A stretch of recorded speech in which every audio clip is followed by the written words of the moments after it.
Blog Talk Radio. Boa noite, meus amigos. Estamos aqui de volta. Eu queria começar dando aqui um aviso de que na quarta-feira, agora dia 29 de agosto, vai haver mais uma aula do meu seminário de filosofia na Era Realizações, na rua França Pinto, 498, São Paulo, às 8 horas da noite. Muito bem. Agora vamos aqui comentar essa entrevista dada pelo senhor Quartim de Moraes no site vermelho.org, onde ele diz que a acusação que eu fiz pela morte do capitão Chandler é uma deslavada mentira. Ora, de fato, houve um engano ali no meu artigo, nos meus artigos, porque eu disse que o senhor Quartim de Moraes foi condenado como mandante do crime. Ele, de fato, não foi condenado como mandante do crime. Ele foi condenado como membro da cúpula da VPR, Vanguarda Popular Revolucionária, a qual determinou a morte do capitão Chandler. Tá certo? Então, essa diferença de fato existe. Quer dizer, ele não foi condenado diretamente como mandante, mas foi condenado como chefe da organização que determinou o crime. A diferença é mais ou menos a mesma que eles veem, né, que esse pessoal da esquerda vê entre os agentes do DOI-CODE e os membros do governo militar na época. Mas o raciocínio deles parece ser o seguinte, quer dizer, se gente foi morta ali nos porões da ditadura, a culpa era do governo. Agora, se gente foi morta por agentes da Vanguarda Popular Revolucionária, a culpa não é dos chefes da Vanguarda Popular Revolucionária. Não restaria, então, ver se essa diferença é tão substantiva quanto o seu Quartim pretende. Para saber isso, precisaria ver o seguinte. Primeiro, ele como membro da cúpula, ele sabia ou não sabia da decisão de matar o capitão Chandler? Tá certo? E, em segundo lugar, se sabia, ele foi contra ou foi a favor? Que ele foi a favor, está na cara, porque ele justifica isso até agora. Ele mesmo diz, nesta mesma entrevista, né, ele usa as seguintes palavras.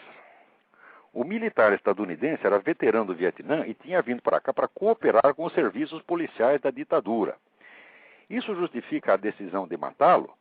Hoje, quase 40 anos depois do episódio, a tendência é dizer que não. Mas a morte está na lógica dos confrontos armados. O homicídio que vitimou o Chandler foi um entre centenas de outros. Portanto, ele está aprovando e justificando agora. Portanto, eu duvido muito que na época ele pudesse ser contra. Ademais, se numa organização pequena, clandestina como a VPR, um dos membros da sua cúpula divergisse numa questão tão essencial como essa, isso daria uma crise. E agora, ele dizer que não sabia é impossível. Agora, eles dizem que querem averiguar os crimes da época, mas esses dois detalhes, ele pula fora. Ele diz que não foi condenado. De fato, ele foi condenado apenas como membro da cúpula da VPR. Ou seja, como membro, como um dos chefes da organização que matou o camarada. Ainda que ele não tenha, talvez, admitamos que ele não participou do júri que dentro da VPR determinou a morte do cara. Ele ainda assim continua sendo um dos chefes da organização que matou o sujeito. A narrativa apresentada aqui pelo coronel Brilhante Ustra, no livro A Verdade Sufocada, é a seguinte. A Vanguarda Popular Revolucionária desejava realizar uma ação que tivesse repercussão no exterior. Parênteses. Isto é de acordo precisamente com a teoria do Carlos Marighella. Diz o Carlos Marighella literalmente que o guerrilheiro não mata por paixão, ele mata com naturalidade. E que a repercussão é tudo, o cadáver é nada. Por aí já vê a mentalidade dos caras. Então é simplesmente uma questão técnica. Nós temos que matar um americano para obter uma repercussão maior. Bom, daí continua aqui o Brilhante Ustra. A proposta foi discutida entre Marco Antônio Braz de Carvalho, o Marquito, da ALN, ligação de Marighella com a VPR, e Onofre Pinto, desta segunda organização. Foi estudada a possibilidade de assassinar o capitão do Exército dos Estados Unidos, Charles Rodney Chandler, aluno bolsista da Universidade de São Paulo. Ele cumprira a missão no Vietnã e viera para o Brasil com a esposa Joan e 4 filhos menores. Fazia um curso na Escola de Sociologia e Política da Fundação Álvares Penteado, em São Paulo. Para justificar o justiçamento, alegaram que Chandler lutara contra a causa do Vietnã e era representante do imperialismo americano. Parênteses. Na entrevista que deu ao jornal da Unicamp, o senhor Quartim afirma que o capitão trabalhava para a CIA.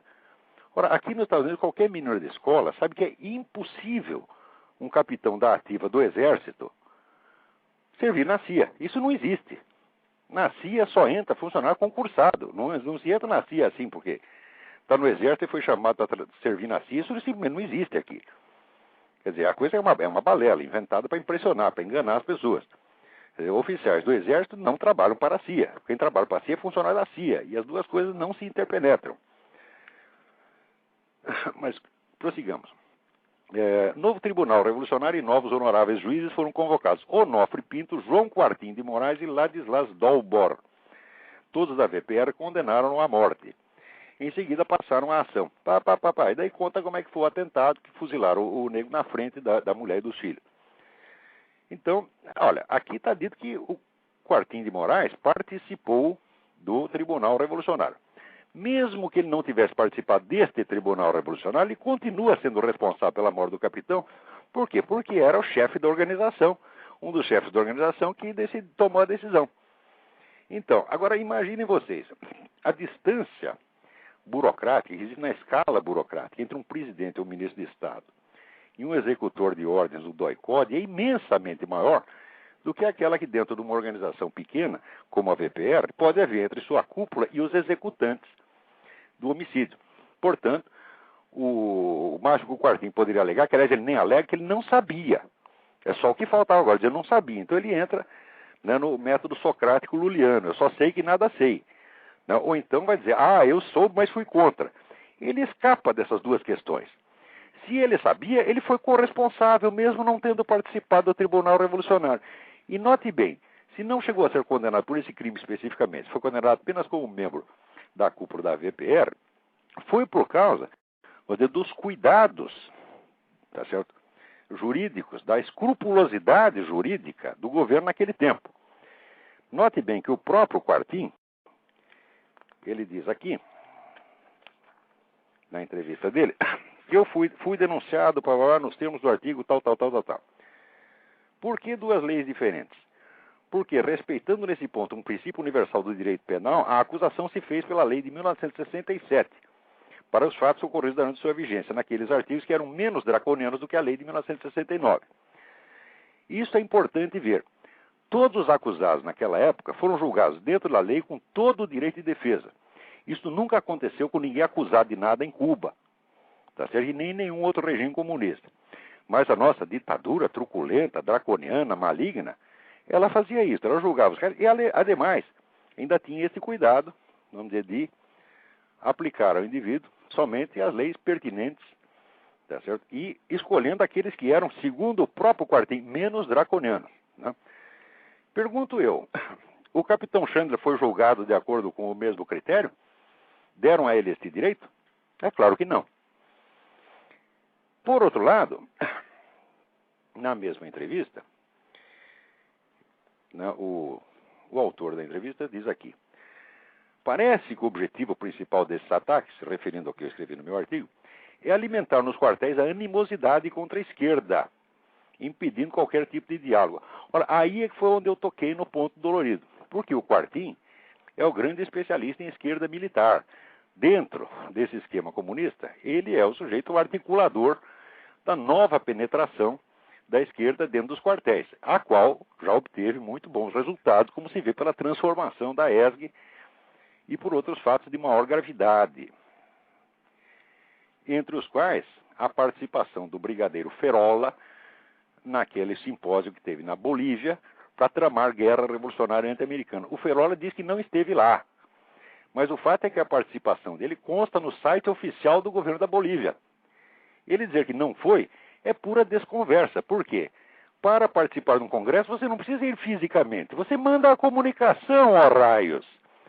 Então o Ferola, quando a minha amiga Graça Salgueiro disse que ele tinha participado do congresso, ele disse: é mentira, deslavada, porque eu estava no Rio de Janeiro, desconversou o ponto central, a sua participação, tá certo? Que consta lá oficialmente. Quer dizer, o senhor pode não ter, eu não sei se ele foi, pode ser até que esteja mentindo, mas pode ser que esteja dizendo a verdade.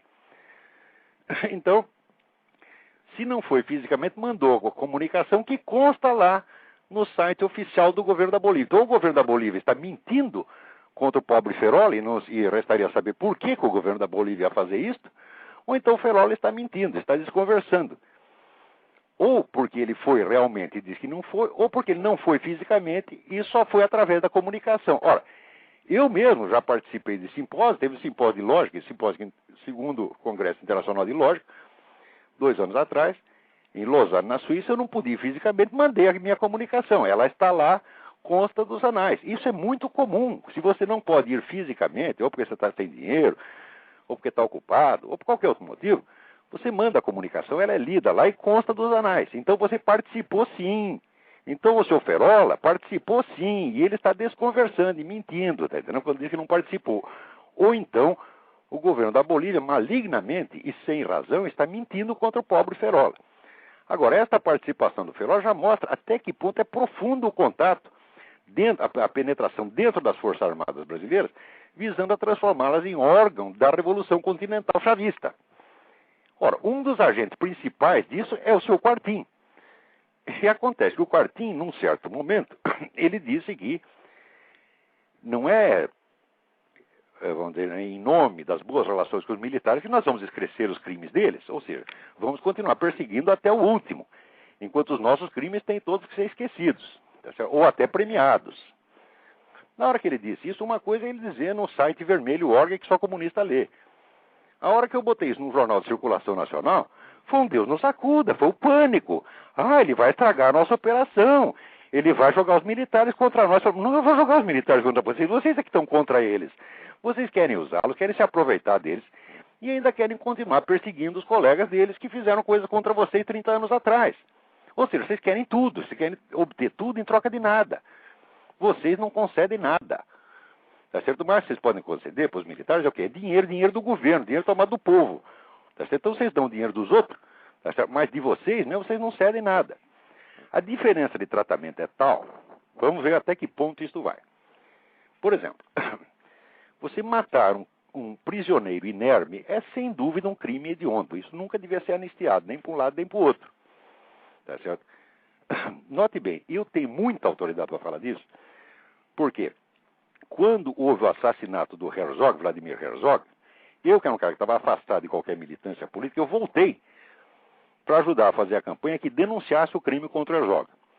Eu tenho aqui o número especial do jornal do Sindicato Jornalista, que fui eu que aprontei, eu junto com outros colegas, nós que fizemos essa edição, que foi a primeira grande denúncia que teve daquele crime do assassinato do Vladimir Herzog. Então, matar um prisioneiro inerme é um crime hediondo e tem que ser denunciado, tem que ser punido. Agora, se foi anistiado, foi anistiado. Agora, o que eles querem fazer? Essa publicação que saiu do governo agora, denunciando não sei quantos assassinatos de prisioneiros, né, mostra esses casos como crimes hediondos. Mas note bem, o capitão Lamarca matou um prisioneiro não apenas inerme, mas amarrado. E matou pessoas, não é que ele mandou matar. Ele matou pessoalmente a coronhadas, lentamente até esmigalhar o crânio. E ele acaba de ser homenageado e os seus descendentes foram premiados com indenização. Quer dizer, um sujeito que mata o prisioneiro amarrado é homenageado e a família leva dinheiro. E os outros? Os outros têm que ir para a cana e têm que sofrer, vamos dizer, todo ataque possível, tem que ser denunciado, tem que ser exposto à execração pública. Então, agora, note bem que essa diferença de tratamento para essa turma é inteiramente natural. Por quê? É a tradição gnóstica, tradição revolucionária gnóstica, da impecância.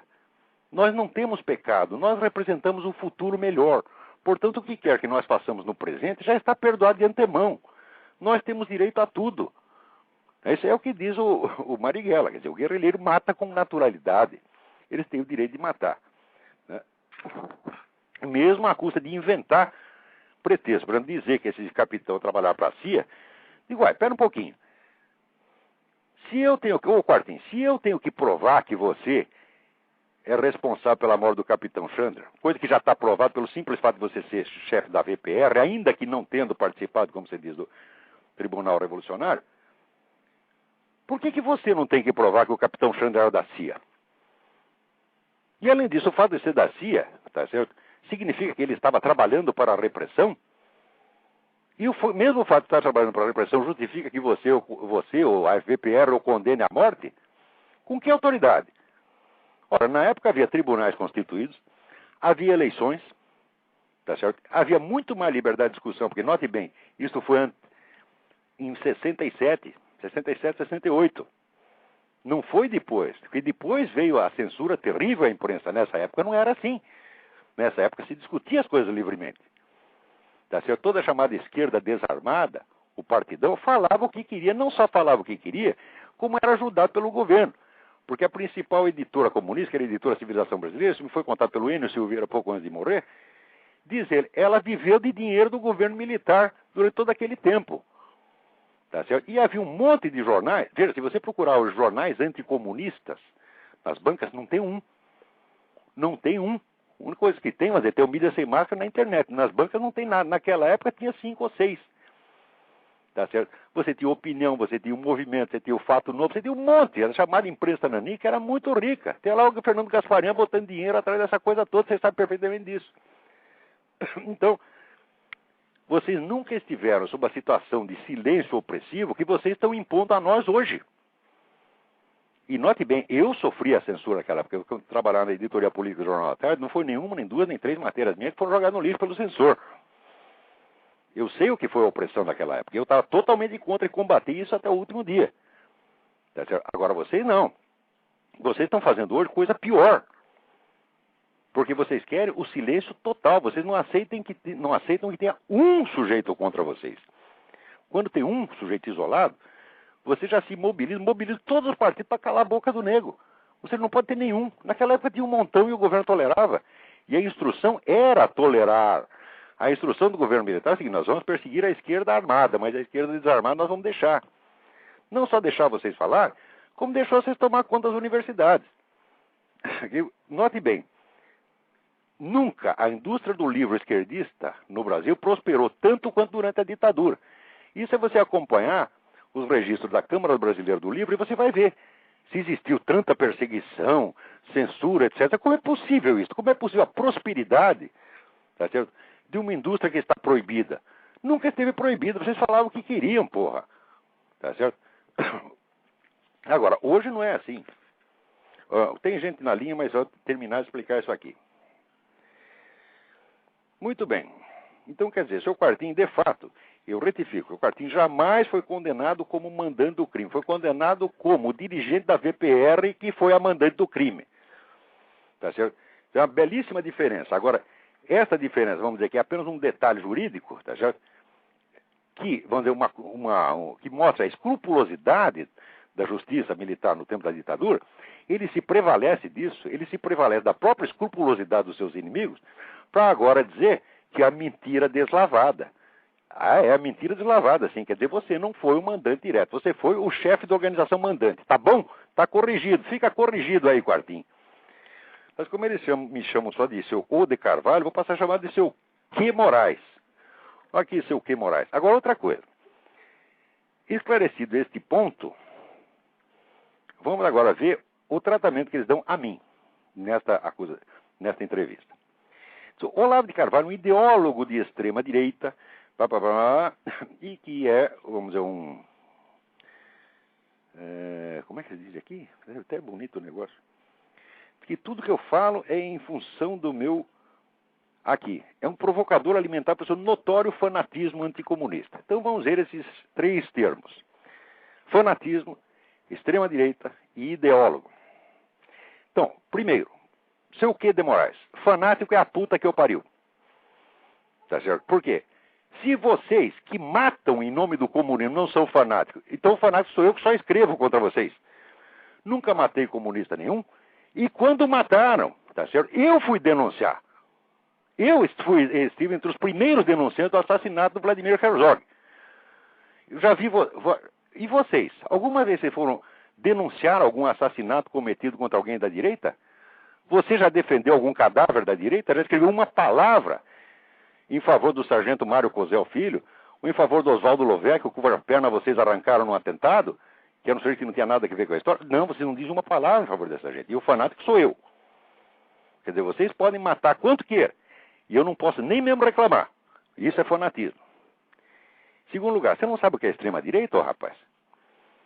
Extrema-direita, que eu saiba, é você pregar a existência de regimes repressivos, violentos, que sufoquem, pelo uso da força, o comunismo. Eu nunca preguei isso. Enquanto existia um regime autoritário no Brasil, eu fui contra. E depois disso, nunca preguei o advento de um outro regime desse tipo. Então, cadê a extrema-direita aí? Quer dizer, vocês usam as palavras para tentar criar uma realidade a partir do nada. Você vasculhe tudo o que eu escrevi e veja se algum dia eu preguei o advento de um regime de força contra vocês. Nunca. Eu prego que vocês sejam desmoralizados publicamente pela exposição das suas trapaças, das suas vigarices. Eu prego a guerra cultural contra vocês. Eu prego e exerço. E pior, exerço com vantagem, porque vocês, os 1000 signatários desta merda, não são capazes de discutir comigo, porque é tudo semi-analfabeto como você mesmo. Tá certo? É tudo vigarista intelectual. Olha aqui, ô seu Quartinho de Moraes. Olha lá a sua bibliografia. Você sabe perfeitamente, até tem aqui um rapaz que me lembra isso aí, né? O seu currículo Lattes, tá certo? Não é o seu currículo Lattes, a maioria das publicações, suas publicações, não são em periódicos indexados com corpo revisor. São artigos publicados em revista de porta de bar, panfletos marxistas. E você ainda tem a cara de pau de botar isso como se fosse obra científica sua. Eu não faria isso. Ora, a minha bibliografia científica é pequena, é pobre, mas ela é verídica. Onde eu digo, trabalho apresentar no 2º Congresso Internacional de Lógica, está lá o trabalho. Onde eu digo, trabalho apresentar no 5º Congresso Brasileiro de Filosofia, está lá. É pouquinha coisa, mas é verdadeira. Agora você, pô lá, trabalho publicado na revista no vermelho.org, tá certo? No Jornal do Partido Comunista, e você põe isso aí como currículo acadêmico. Se isso não é vigarice, eu não sei o que é, porra. Outra coisa, olha a lista dos seus livros publicados. A quase totalidade deles são antologias que você apenas organizou. É exatamente como a bibliografia do Dr. Emir Sader. Olha, no meu currículo, tá certo que é, como eu disse, é modesto, mas é verídico, eu ponho assim, livros publicados, e ponho os livros que eu escrevi, tá certo? E depois eu ponho obras coletivas, participação em obras coletivas, participação em ou organização de obras coletivas, ponho lá as antologias que eu organizei, as obras que eu editei. Você, na sua lista, está tudo misturado, para o pessoal pensar que você é autor, quando você é autor de 2 ou 3 coisinhas. Outra coisa, então você diz filósofo, somar suas obras filosóficas não chega a 300 páginas, tá certo? Com coisas ali altissimamente duvidosas, como por exemplo, você diz que sabe pouca língua grega, e ao mesmo tempo apresenta num congresso um trabalho com o seguinte título, Problemas de tradução nas obras de Aristóteles. Ora, o que é isto, porra? Eu também sei pouquinho grego, só o suficiente para conferir um texto ou outro, mas por isso mesmo eu jamais faria um trabalho com esse título. Porque para o indivíduo poder analisar problemas de tradução num texto grego, ele tem que saber muito grego. Agora, se isso aí não é vigarismo, não é empulhação, eu também não sei o que é. Agora, o teu currículo é todo feito desse tipo de porcaria, você está entendendo? E você é defendido como se fosse um grande intelectual. Por quê? Porque você foi da direção da VPR e da chefia do Partido Comunista hoje. Isso é pura proteção corporativa de comunista. E esses 1000 signatários desta merda desse manifesto, é tudo pau mandado, é tudo militante. O Comitê Central manda assinar, vai todo mundo correndo assinar, porra. Você sabe perfeitamente isso. Eu não gosto desse negócio de manifesto, é uma palhaçada, mas se eu fizer um manifesto em meu favor contra vocês, tá, sem eu ter organização, sem ter coisa nenhuma, sem comitê central, sem ter dinheiro de imposto sindical, nem coisa nenhuma, vai ter muito mais assinatura do que contra você, do que a seu favor, você sabe perfeitamente disso. Tá certo? Quer dizer, se é para fazer um concurso de popularidade, é claro que eu ganho. Tá certo? Se é para fazer o concurso de apoio público, é claro que eu ganho, sem ter organização por trás. E aí chegamos ao terceiro elemento, ideólogo. Ideólogo também é a puta que eu pariu. Ideólogo é um negro que representa o pensamento coletivo de uma organização, tá certo? Que pensa em bloco junto com aquela militância toda e que só abre a boca para reforçar o espírito de corpo da militância, que é o que você faz. Eu não sou isso aí, rapaz. Isso é para pessoas intelectualmente menores, intelectualmente desqualificadas como você. Eu sou um filósofo. Você sabe o que é um filósofo? Você não sabe, não. Leia Platão. Filósofo é um indivíduo que por sua própria conta e risco busca a ordem dentro da sua própria alma, lutando, vamos dizer, com a sua própria incoerência, com os seus próprios pecados, com a sua própria estupidez.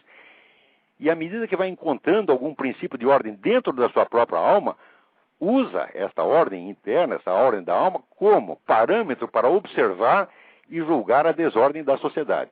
É isto que eu faço, tá certo? Não tem organização por trás de mim, eu não sou ideólogo de coisíssima nenhuma. Ideólogo é você, ideólogo e propagandista, tá certo? Não me ponha no seu nível. Agora, dizer, não fui condenado. Se não foi condenado, vamos dizer, como membro do tribunal, você foi condenado como chefe da organização que constituiu o tribunal. Você é culpado pela morte do Chandler, sim, a não ser que você me prove que ou que você não sabia de nada, tá certo? Ou que você sabendo foi contra. Você desconversa, você não diz nenhuma coisa nem a outra. E ainda diz, isso não significa que a esquerda deva abrir mão de exigir esclarecimentos. Eu estou exigindo esclarecimentos, esclareça, você sabia ou não sabia? Segundo, aprovou ou não aprovou? Ou nem pediram a sua opinião? Você lá não era nada, você era um office boy. É isso? Você só fazia o que o chefe mandava e não pedia a sua opinião. Você vai me enganar? Ora, você era um dos chefes do negócio, rapaz? Muito bem. Então, tem alguém na linha. Vamos lá. Alô? Alô? Alô, quem está na linha? É Marcelo Lavo. Ô, Marcelo, tudo bem? Tudo bem. Diga. Seguinte, bom, ele deve ter... acho que ele sabia, né, o Quartinho de Moraes, porque afinal de contas ele foi condenado, né? Não, ele não foi condenado como mandante do crime. Ele foi condenado por ser um dos membros da cúpula da VPR, que foi a organização que mandou matar. Mas ele tem uma condenação, então. Claro que tem. Então, agora, ele não teve nenhuma participação no episódio. Então ele não servia cafezinho, não. Ora, ele não tem participação no episódio, exatamente como o general Figueiredo não teve nenhuma participação no atentado do Rio Centro. Perfeito, é isso mesmo. Agora, foi cometido sob a responsabilidade dele. Dele, lógico. Olavo, saiu essa semana aqui, ontem no blog do Reinaldo Azevedo, por acaso, mas saiu no UOL tudo, o exame do Enem. Você chegou a ver alguma coisa? Não cheguei a ver. Chegou? Não vi não. Então tá bom. Tem um texto do Ferreira Goulart, numa das questões, que o açúcar é branco, é bonito, a loira, a moça com beijo, que beija é doce, que nem o açúcar, não sei o quê. Mas quem faz na usina escura é o pobre, coitadinho, homem de vida amarga e dura. Quer dizer, é isso que está aparecendo no Enem. As questões são... O que ele quer dizer? Que a cultura brasileira é uma cultura que só glorifica as loiras e brancas. É isso? Não. Ora, sempre é essa ideia que eles querem dar, né? É a antítese. Qual é a antítese implícita no texto? Parece, Olavo, aqui que a resposta certa é o trabalho do homem, que se opõe a todo o açúcar. O açúcar é branco, a moça toma dá o beijo e ela é bonita, tudo é bonito no açúcar, o vendedor ganha dinheiro com açúcar, mas o coitado, que é verdade, né? O coitado lá que está lá, isso aqui, quer dizer, vai inculcando na cabeça do jovem esse tipo mas de valor. Mas para buscar sinais da luta de classe, do ódio de classe, por trás de tudo, a cultura, chamada cultura comunista, serve para isso. Quer dizer, é um truque repetitivo até a demência. Mas o cara chega no Enem assim, né, Olavo? Não tá certo isso, porra. Mas tem até coisa pior, bicho. Tem o Ferreira Goulart, pelo menos a gente sabe escrever, ele sabe botar sujeito, verbo, predicado, tá entendendo? E mais ainda, honra seja feita, é um cara que tem falado contra essa opressão petista, tá entendendo? Tem, vamos dizer, agido de uma maneira correta. Agora, ele passou a vida ajudando a criar um monstro do qual agora ele se queixa, tá entendendo? Claro. E jamais se acusa, jamais diz, olha, eu fui culpado. Porque note bem, Marcelo, eu que participei dessa esquerda e ajudei a fazer essa coisa, entre os 17 e os 21 anos, eu me acuso até hoje por ter feito isso. Você se penitencia. Tá entendendo? Eu me penitencio e estou pagando caro por isso, tá entendendo? E faço questão de pagar. O erro foi meu, eu tenho que corrigir. Tá certo? Assim como no caso aqui da matéria do seu Quartinho, falou, eu disse que ele foi condenado como autor do crime. Errei, ele foi condenado como chefe da organização que cometeu o crime. Está corrigido. Tá certo? Agora, quando você é um ideólogo, você molda a verdade de acordo com aquilo que você entende. Tá entendendo? Então, por exemplo, o seu Quartinho de Moraes, ele ser da direção da entidade que matou o sujeito, não o torna culpado. Eles não tiveram nenhuma participação no episódio. Mas o presidente Figueiredo teve participação no episódio do Rio Centro. Como teve? Quer dizer, são dois pesos e duas medidas, tá entendendo? Quer dizer, por um lado, os chefes são culpados. Agora, se é na direita, os chefes são culpados de tudo que os seus subordinados fizeram. Agora, na esquerda, não. Ele está inocente. O pessoal, quem matou não fui eu, foi a VPR, não tem nada a ver com isso. O pessoal pensa assim, isso é pensamento ideológico. Agora, a obra literária desses fulanos é só ideologia do começo até o fim, não tem mais nada, é só cacuete ideológico, não tem um esforço de intelecção. é só pegar a doutrina e aplicá-la. Ou então até para fazer, como faz o próprio Quartinho de Moraes, a apologia de Stalin. Stalin foi um sujeito maravilhoso, de acordo com o Quartinho de Moraes. Tá certo? Então, esse pessoal só serve para isso mesmo. Agora, que isso vai parar no Enem, já está em todas as escolas, já se ensina só isso no Brasil. É. A proposta de redação, Olavo, ela é interessante porque tem um texto do Engenheiros do Havaí, um grupinho de rock, respeitável tudo, e um do Titãs, que é tudo bobagem, é aquilo ao que você se remete num dos últimos textos seus. Você entende por que os brasileiros são os piores alunos do mundo? Por que nesses testes que fazem internacionalmente, os alunos brasileiros tiram sempre o último lugar? Porque só se ensina isso para eles, só se ensina essa besteirada marxista e coisa do show business que é feito para enriquecer essa gente mesmo. Porque essa turma toda do show business é tudo contribuinte do PT, do PCdoB, etc. A gente sabe disso. Depois ainda diz que elite são os outros. Você já viu a casa onde mora o Chico Buarque de Holanda? Parece um aeroporto. Você abordou exatamente Agora vem isso. até, vamos dizer, você viu essa entrevista do João Dória? Uhum. Que assume que o cansei é o movimento dos ricos? E ele pergunta, mas será que para protestar é preciso ter atestado de pobreza? Eu digo, mas esse João Dória é bobo mesmo, porque o seguinte, comparado com o Lulinha, com a fortuna do Lulinha, o João Dória é no máximo um dono de armazém. E ele ainda vai assumir que ele é rico, então os ricos estão do outro lado, porra. É lógico. E nas eleições, o PT sempre foi eleito com voto de classe média alta e o PT se gabava disso, porque ele tinha o voto esclarecido. Agora inverteu. Retroativamente ele virou o partido dos pobres. E o pior é que os outros são tão bobos que vestem a camiseta e dizem, nós somos ricos mesmo. Digo, rico não, rico é o Lulinha. Você tá É uma entendendo? bobagem. E rico Pé do Lulinha, vocês são os pés rapados. Olha, para pagar o Duda Mendonça 10 milhões no exterior, sem saber de onde veio, Pois é. de algum lugar veio, né? Lógico. O Duda Mendonça não é elite. Lulinha não é elite. Elite sou eu. Pois a elite sou eu sou dono da eu sou dono, estou montado no dinheiro. Olha, que coisa. O João Dória Júnior não tem a grana do Duda Mendonça. Isso não Mas tem nem perigo. pensar, nem do Nem Duda pensar. Mendonça e muito menos do Lulinha, pô.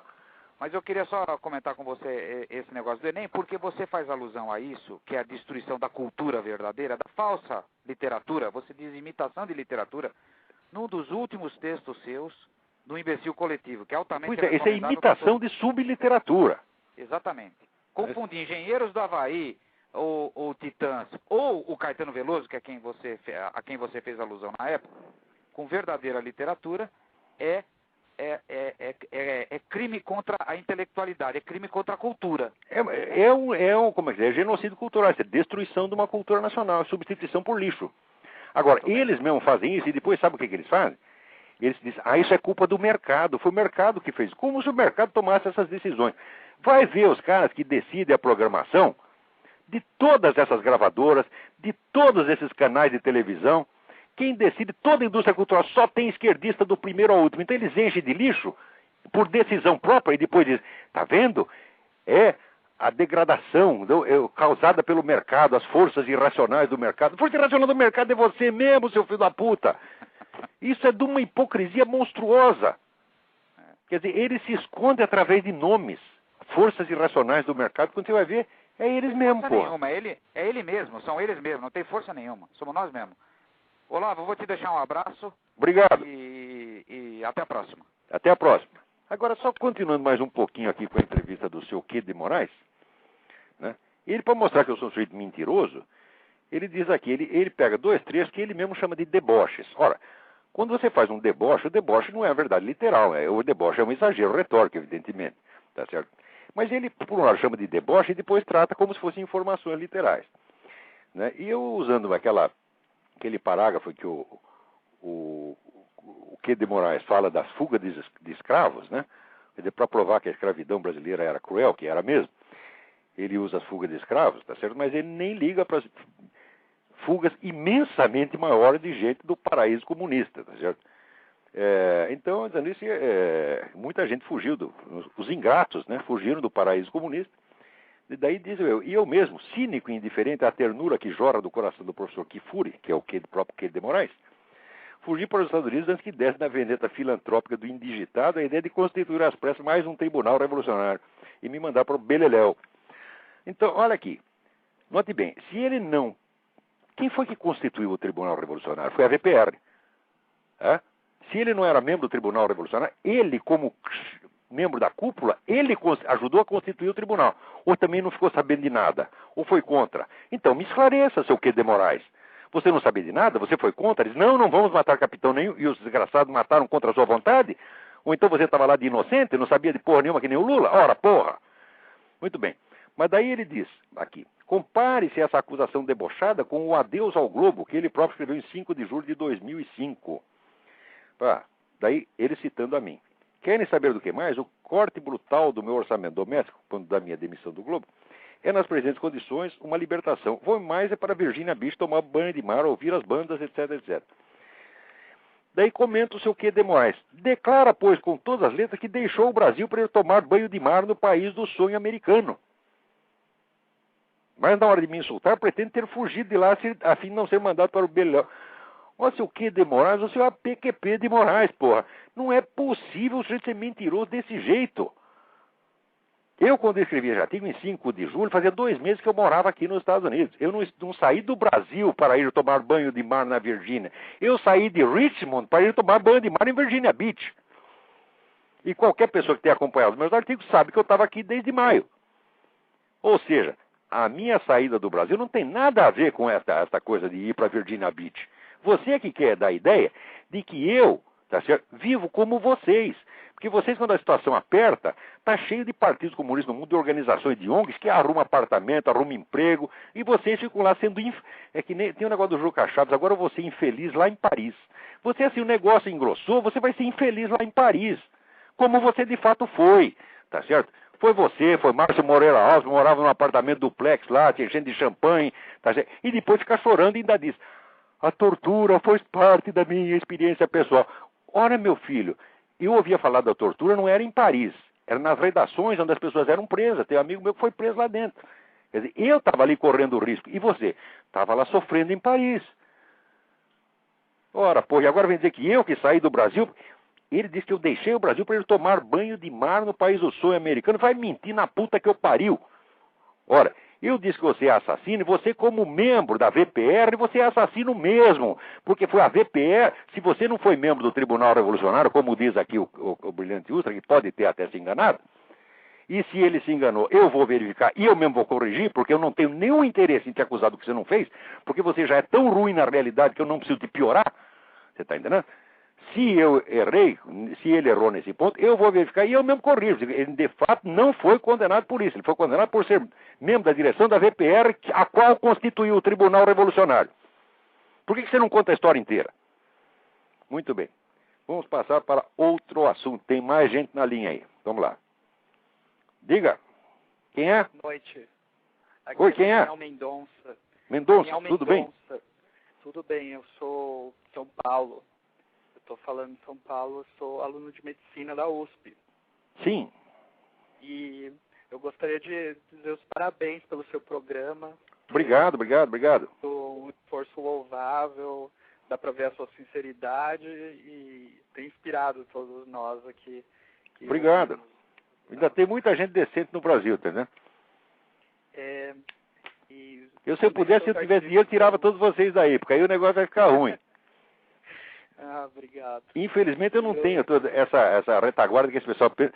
Note bem, o cara aqui, na entrevista com o Q. de Moraes, ele disse, o Olavo de Carvalho, a partir da sua base operacional, olha o termo militar, quer dizer, eu tenho uma base operacional, que eu saiba, eu tenho uma casa aqui que eu estou pagando, tá certo? Pulando que nem um cabrito para pagar a prestação aqui, isso é base operacional, quer dizer, ele pensa aqui que eu tenho um quartel da CIA à minha disposição, que tem o governo americano.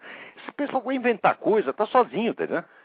Quer dizer, vem aqui, ô Q. de Moraes, vem aqui, eu convido você para vir na minha casa para você ver como é que eu vivo aqui, porra. Entendeu? Eu vivo do meu trabalho, não é como você que sempre teve organização para te sustentar. Trabalho ou não trabalho, você ganha, você sabe perfeitamente disso. Agora eu não. Vamos lá. Nós nos identificamos muito com essa sua situação de tentar fazer o máximo possível com... Vocês sabem que vocês aí não têm meios de expressão? A própria grande mídia que eles chamam de extrema direitista não deixa vocês falarem, porra. Esconde as notícias que são contra a esquerda. Você vê esse terceiro congresso do PT, a gente para descobrir tem que assistir o vídeo no YouTube. Onde eles assumem o programa comunista. Vê se sai isso no Globo, vê se sai na Veja, vê se sai no Estado. Nem na Veja sai. Esses dias mesmo eu dei download do vídeo do ex-agente da KGB, porque na TV você não vai encontrar nada disso. Não, imagine se a Globo vai passar. Ah, o Globo passa vida e obra de Luiz Carlos Prestes, vida e obra de Oscar Niemeyer, tá certo? Vida e obra de Che Guevara, isso a Globo faz. Agora, depois os comunistas ficam oprimindo ela, e daí os barinhos ficam lá chorando. Ah, eles estão nos oprimindo, a liberdade de imprensa. Ah, vamos tomar no cu, bando de hipócrita. Quer dizer, essa elite não presta mesmo, não presta, tudo puxa saco, chupador de pica de comunista. É uma nojeira de todos os lados, tá entendendo? Olha aqui, eu digo assim porque eu não trabalho para ninguém, não tenho patrão para me dizer o que eu devo escrever ou não. O primeiro patrão que me mandar, escreva isso, escreva aquilo, eu mando a merda. Tá certo? Eu escrevo o que eu estou vendo do melhor jeito que eu posso. Se quiser me pagar para fazer isso, agradeço. Agora, se quer pagar para escrever o que você pensa, então escreva você mesmo. Agora, esse seu quartinho não, sempre escreveu o que é bom para o partido.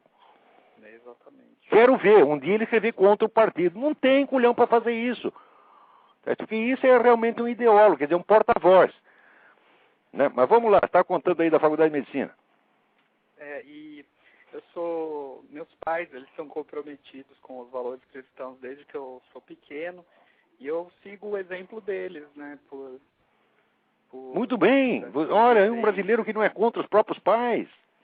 Né? Porque, olha, isso não é de hoje. Na minha geração dos anos 60, né, o sujeito que não falasse mal do próprio pai, da própria mãe, era considerado doente mental. Eu, como meu pai tinha morrido, tá certo? E a minha mãe era muito pobre, e não mandava nada de mim, quer dizer, eu era um sujeito que eu decidi minha vida a partir dos 14 anos, minha mãe não mandava nada e meu pai não existia mais. Então eu vou falar mal de quem? Então eu não tinha de quem falar mal. Você tá entendendo? E os caras todo dia que falar mal do pai e da mãe, eu falava, lamentavelmente não posso contentá-los. Mas eu vejo que esse negócio ao longo do tempo parece que piorou. Então você deve ser um anormal, porque você está a favor do seu pai e de sua mãe, para internar você correndo. Mas eu gostaria de comentar isso daí, que tem muito a ver com todo o assunto que você aborda, é que logo na adolescência, né, eu soube da graça do socialismo no mundo inteiro pela obra do Sr. Richard Wurmbrand. Nossa, isso é um livro que todo mundo devia ler para saber o que esses que de Moraes estão defendendo. É um horror, a tortura praticada em massa. Eles ficam se queixando por causa de 500 terroristas que morreram. Eles mataram milhões e milhões e milhões de pessoas depois de ter submetido a torturas hediondas. O próprio Richard Wurmbrand, o que ele estava fazendo? Estava pregando o evangelho. Ficou preso 16 anos, sofreu tortura diariamente. Isso foi confirmado depois por comissão da ONU, examinando o corpo dele. Tá certo? E está lá no livro Torturados por Amor a Cristo, que todo mundo deveria ler. Por amor a Cristo. Uma das torturas é deixar o nego sem água vários dias e depois botar um toco de sal na boca dele. Chocante. A outra era assim, você pega, por exemplo, o Wurmbrand era pastor protestante. Então o que você faz? Você pega um colega dele de religião, pega um rabino, né? E diz aqui, ó, agora, Wurmbrand, você vai abjurar do seu cristianismo, senão nós vamos arrancar todos dentro do rabino a sangue frio. E faziam isso mesmo. Vai ver se alguém no DOI-CODE fez isso. Os caras do DOI-CODE eram horríveis, mas não chega aos pés da gente pela qual esse seu quê de Moraes, tá certo? Dá tudo. Você tá entendendo? Abre o coração, adora. Você tá entendendo? Adora Stalin, porra. O cara é um adorador de Stalin. É um puxa-saco de monstro. Tá certo? Ainda vem falar comigo, fingir que tem autoridade. Tu não tem autoridade nem moral, nem intelectual, que de Moraes. Tá certo? Vai se pegar, vamos dizer, a este pontinho. Ah, não fui condenado por isso, fui condenado por aquilo. Ora, porra, não importa pelo que você foi condenado, importa o que você fez mesmo. Volta a pergunta, você não sabia de nada? Ou você foi contra? Se você, como chefe, sabia e não se manifestou contra, você é tão culpado quanto os outros. Bom, vamos lá.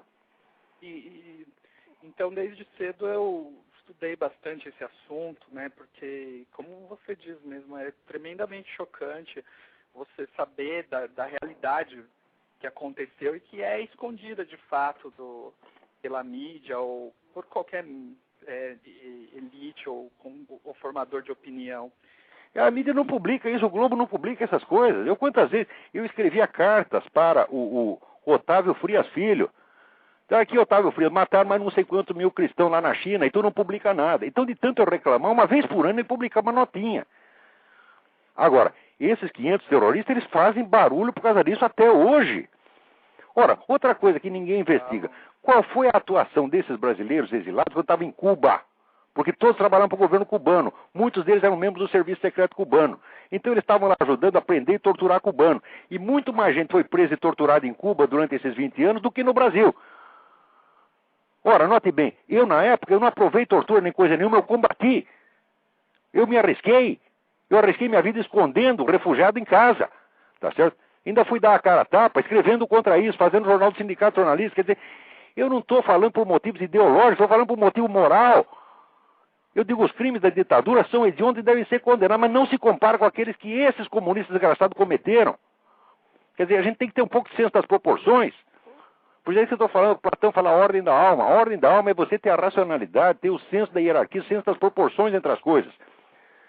Eu custei para obter um pouco disso, porque eu sou tão maluco de nascença quanto qualquer quartinho de Moraes. Todo ser humano já nasce mentiroso, tá certo? E eu também nasci, como estou dizendo, eu tive uma força desgraçada para me corrigir um pouquinho, para poder ver essas coisas, contrariando a mim mesmo, porque eu era tão comunista quanto eles.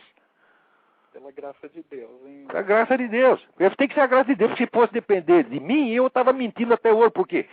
Porque na época eu tinha o apoio de todos os meus companheiros. Durante o tempo que eu participei do Partido Comunista, jamais fiquei sem emprego. Você perdia um emprego, já tinha 5 empregos te esperando. Você tinha aquele sistema de proteção, aquela coisa corporativa. Tá certo? Então, se for depender de mim, eu teria me deixado corromper e ficado desfrutando disso até hoje. Agora, a hora que você fica contra isso, você perde um emprego atrás do outro. E os caras ainda vêm dizer que você é milionário e que você é elite. Ora, porra, esse pessoal não tem vergonha na cara mesmo.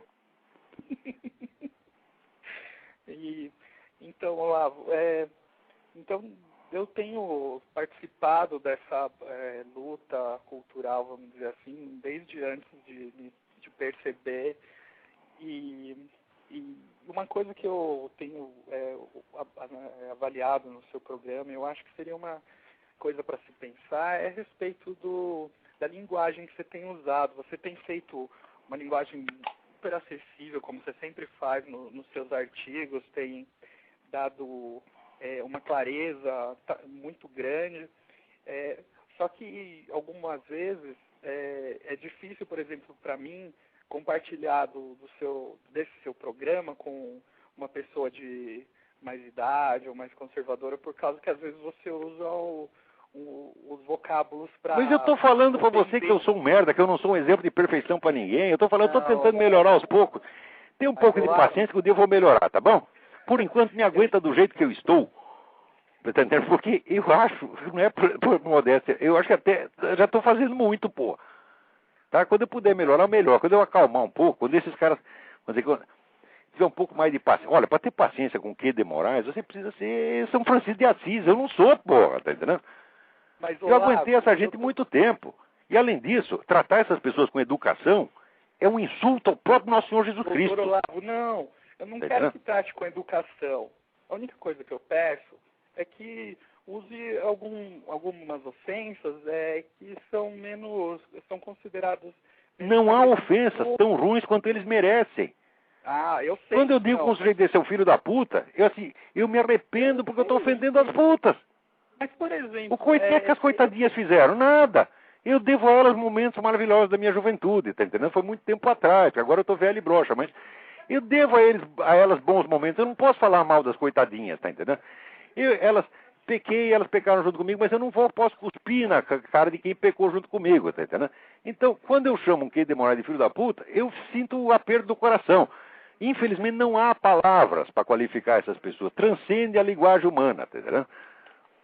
Mas o que eu deixo de sugestão para você, Olavo, que eu pensei sobre esse assunto exatamente, e eu acho que eles merecem todo... Me faz uma coleção de insultos que não ofendam a sua sensibilidade, mas ofendam somente a deles, e manda para mim que eu prometo que eu uso.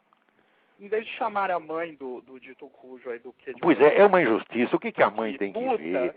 Olha, a mãe um dia teve aquele filhinho bonitinho, cuidou do cara, deu todo amor e carinho, foi depois de virar o quartinho de Moraes, e eu ainda falo mal da mulher, é uma injustiça, você tem toda a razão. Bom, essa daí é uma das sugestões que eu gostaria de dar, e com certeza eu vou ligar mais. Tá dado, não leva mal não, tá tudo bem. Toda atenção. Eu estou vendo o horário aqui, eu não sei como que você faz. Alô? Alô? Alô? Mas vamos em frente, que ainda tem mais uma notícia para dar aqui. Então, eu gostaria Obrigado de pela deixar sugestão, de qualquer parabéns, maneira. Um abraço, muito obrigado. Tá bom, e se eu falei qualquer besteira, desculpa o fechame que eu passei. Vamos lá. Agora, olha que coisa bonita, né? Coordenação dos movimentos sociais irá às ruas no dia 5 de outubro, definiu o dia 5 de outubro, dia em que expiram as concessões da Rede Globo, como data simbólica para ações de rua no Congresso Nacional, que fortaleça a campanha para a democratização da mídia. Democratização quer dizer entregar a mídia na mão deles. A gente sabe perfeitamente. É democratização na base do Hugo Chávez. Tira dos donos que ganharam aquilo com trabalho e dinheiro e dá para nós, que obtemos no grito. Tá certo? Eu não sei como o senhor Roberto Marinho construiu a Globo, mas eu suponho que tenha sido pelos meios normais. Quer dizer, ele começou trabalhando, ganhou dinheiro, investiu, ganhou com isso, fez mais dinheiro, e foi, comprou a Rede Globo. Montou a Rede Globo. Agora, esses caras, eles querem uma na base do grito. Você reúne um monte de vagabundo, vai na rua, sai gritando, intimida os caras, me dá essa televisão aí! E daí o cara acha que esse é o meio justo, correto e honesto de obter uma televisão. Agora, 5 de outubro, expira as concessões da Rede Globo. Atenção, Rede Globo, vocês vão perder tudo o que vocês têm mais cedo do que vocês pensam. Porque vocês passaram os últimos 30 anos puxando o saco dessa gente porque era bonito. Tá certo? E agora vocês vão pagar pela sua subserviência e pela sua burrice, pela sua covardia, tá bom? Eu não vou ficar com dó de ninguém, porque eu estou cagando para esta zelite brasileira. Olha, tem gente que presta na zelite, como até tem gente que presta na esquerda, né? Mas são tão poucos, para um lado e para o outro, que não vale a pena, né? Eu vejo porque esse pessoal da associação comercial tenta fazer alguma coisa boa e tal. Não adianta. Não adianta por quê? Porque a maioria não quer saber, a maioria só quer puxar saco de PT. Agora, puxa saco de PT não adianta. Olha o que aconteceu no Rio Grande do Sul, né? O pessoal foi fazer uma manifestação pacífica lá contra a corrupção. Foi a turma do PT, foi lá, bateu nos caras, apedrejou, quebrou o carro de som. É isso, eles não querem que ninguém fale, eles não querem deixar ninguém falar. É isso mesmo, né? Agora, tem mais alguém na linha aí? Tem, então vamos ver se dá para atender mais um correndo. Alô? É o Paulo aqui de São José dos Campos. Paulo, tudo bem, Paulo? O senhor falou, boa noite, o senhor falou num artigo do senhor de manhã, que eu li de manhã, sobre o plano, alguma coisa desse quartinho, da esquerda, de fazer alguma coisa no Exército. Exato, não, eles dizem, não é um plano, eles estão fazendo mesmo. Há 20 anos estão fazendo. O quê? Infiltração comunista no Exército, tentar ganhar os caras para transformá-los em instrumentos da grande guerra latino-americana contra o imperialismo. Serviço ao bazar de Hugo Chávez e Fidel Castro, mas é isso que querem, sempre quiseram. Né? O próprio Quartinho se lamenta, diz, antigamente, em 1964, havia uma esquerda militar, tudo comunista, pessoal do PC. Agora ele quer que tenha de novo. E eu estou ameaçando estragar a brincadeira.